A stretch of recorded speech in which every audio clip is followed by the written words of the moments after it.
Have you ever looked at the stars or felt the wind on your face and wondered, does the one who created all of this actually care about me? We often feel too small, too sinful, or too broken to be loved by the King of the universe. We think Allah only loves the scholars or the perfect worshippers. But today, on God's servant, we are going to look at the truth.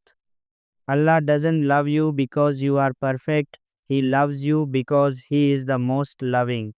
If you have a pulse, you have a purpose, and you have His love. In the Quran, Allah uses the name Al Wadud. Most people translate this as the loving, but in Arabic, it's much deeper. While hub is the feeling of love, wood is the expression of love. Allah is Al Wadud because He shows you His love every day. He shows it in the water you drink, the family that smiles at you, and even the air you breathe without thinking. Every Alhamdulillah you say is a response to a gift He already gave you.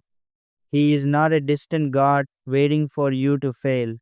He is a loving Creator who wants you to succeed more than you want it for yourself.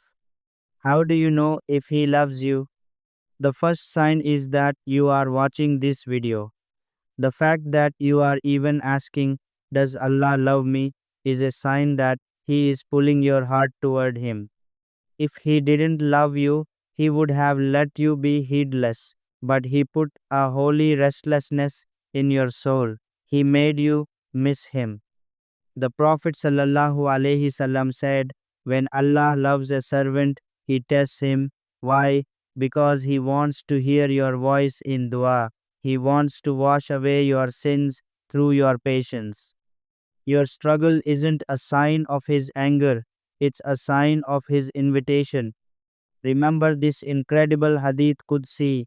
Allah says, if my servant comes to me a handspan, I go to him an arm length. If he comes to me walking, I go to him running. Allah is waiting for you to make the first move. You don't have to be ready to come back to Allah. You come back to Allah to get ready. He loves the repentant more than the arrogant worshipper. Your past doesn't scare Him, and your sins aren't bigger than His mercy. Tonight, before you sleep, talk to Him, not in a ritual, but from your heart. Say, Ya Allah, I want to feel your love. He is closer to you than your own jugular vein. Thank you for watching God's servant. What is one moment in your life where you felt Allah's presence? Share your story in the comments to give someone else hope. Don't forget to like and subscribe to keep this light glowing.